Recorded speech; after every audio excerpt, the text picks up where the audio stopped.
So, hi guys, welcome back to Firestar Books, episode 8, Attack on Titan. Fantastic. There's no words in the, language base in my head to describe how amazing, epic, brilliant, magnificent this episode was.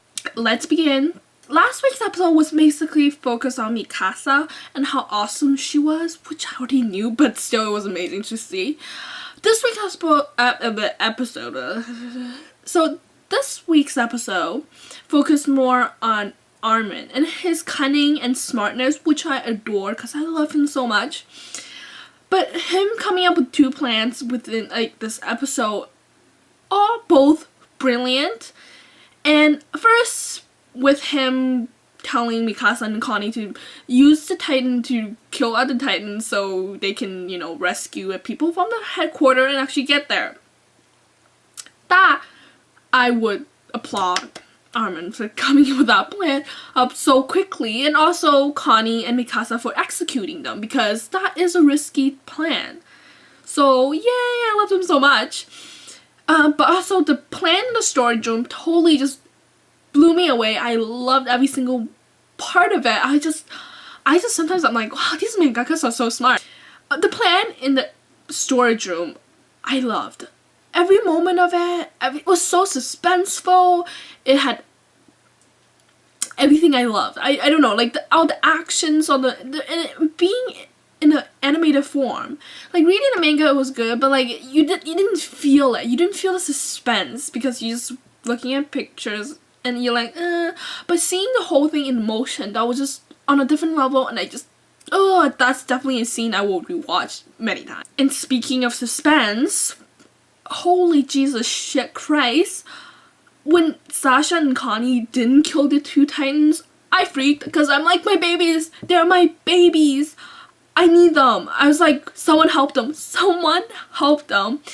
and my two strong females, which I both love, Mikasa and Annie, came, and I was like, oh, I love you two so much. Okay, I need to calm down a little.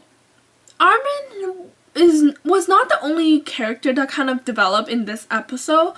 Jean as well became someone that's more than a jerk from the first few episodes we saw of him. I mean, he realized shit, everything is horrible, and the life he wanted is not really coming true. Seeing him taking the responsibility and knowing the haunting and the dreadfulness, and you can tell it breaks him. So he has a heart and he's caring, and I love that about him. That he is selfish. He's not like EREN or Naruto or whatever that's like, everybody's like, I think about everybody and I just throw myself out there.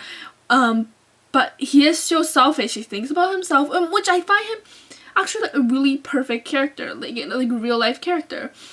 That he won't be the one that let other people trump over him, but he will also be the one that's caring for others. So I really starting to admire him and really like him. And now can we talk about the ending? That ending was so emotional for me. I was despaired, but I was delighted at the same time. I cried. I literally cried. I'm not kidding. I cried when Mikasa frantically rushed to EREN's body.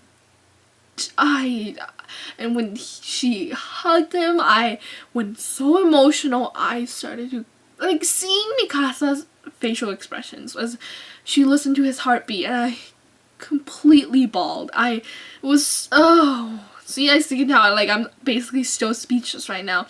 There's no words that can describe how I felt there. And yes, I'm a crybaby, but I was emotional and I enjoyed it so much, and I really want to see what's gonna happen next and how did that happen?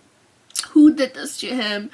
There's just so many questions that arises from him coming out of that Titan. Hopefully time will tell us some answer, but even with the manga caught up, there's no answer so far, so I'm really excited, and I'll see you guys next week. Bye!